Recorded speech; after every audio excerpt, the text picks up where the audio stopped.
Hello my lovely bookworms, welcome back to my channel. So today we will be discussing about the metaphysical poetry. Now what is this metaphysical poetry, where this term has arrived from, and who has basically coined this word, in which work? All these we will be discussing in this video. So stay tuned and just continue with this video. So first of all, we will be discussing about metaphysical poetry. Now what is this metaphysical poetry?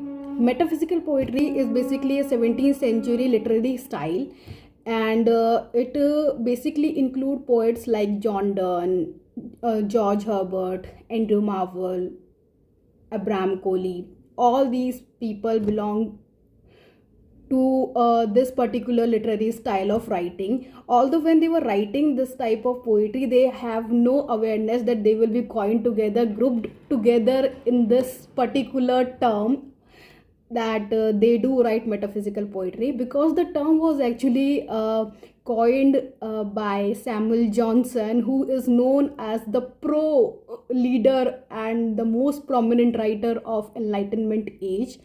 And he, in his work The Lives of Most Eminent Poets, has coined the term metaphysical poetry in his first chapter of Abraham Coley, where basically in his work The Lives of Most Eminent Poets, he has talked about various poets, and he started with Abraham Coley, and there he has coined this term.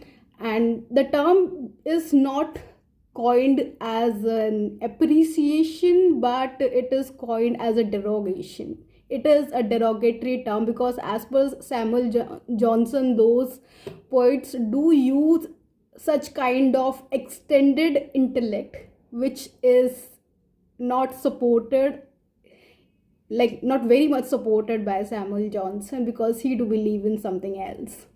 Now this metaphysical poetry, it is a mediocre between classicism, or I should say neoclassicism, and Elizabethan literature. Just after Elizabethan literature or Elizabethan poetry, this metaphysical poetry has emerged in a way, and it bring out ICU. Not the actual ICU, but it basically means intellectual depth. Then there is complex thought and unique comparisons. They use extended metaphor, or I should say conceit, in order to compare the intellect with emotions. Now usually what we do, if we compare a lover, we do compare it with nature, flowers, because that is something which we feel is romanticizing, and it is something which is relatable. Now what is metaphysical poetry? Metaphysical poets do the work where they use highly intellect of comparison, like they do compare one thing, that is intellect, with something which emerge with emotions. So they basically do the unification of sensibility. Now this is also an important term, because it is coined by T.S. Eliot in his work The Metaphysical Poets, and it is an essay which is written by T.S. Eliot in the year 1921. Although T.S. Eliot do appreciate metaphysical poets, because he do believe in complex thoughts, complex ideas, extended metaphor, using highly conceited things and complex ways of using. He really believe in making a proper structure, using meter and proper way of writing, or using highly intellect to showcase your knowledge. And that's what T.S. Eliot believe in. That's why he do support the metaphysical poet, and that is the reason why T.S. Eliot doesn't like the romantic writers, because they do use spontaneous overflow of powerful feelings. That's what Wordsworth believe in, and T.S. Eliot doesn't believe in. And basically, though, if we talk about those time poets, if a poet do like metaphysical type of poetry, or the type of poetry which require highly metered, and the type of poetry which, although metaphysical poetry is not highly metered, because they do use the colloquialism to believe in everyday language, so that each and every people can understand what they are writing. But it is not believed by other people who do read their poetry, because they think that whatever they are saying, it is written only on the paper and it is not actually be spoken in the real life. And if we talk about the metaphysical poets like John Donne has used the extended metaphor in his work. If we talk about valediction, the forbidding morning, he has basically compared lovers with the compass.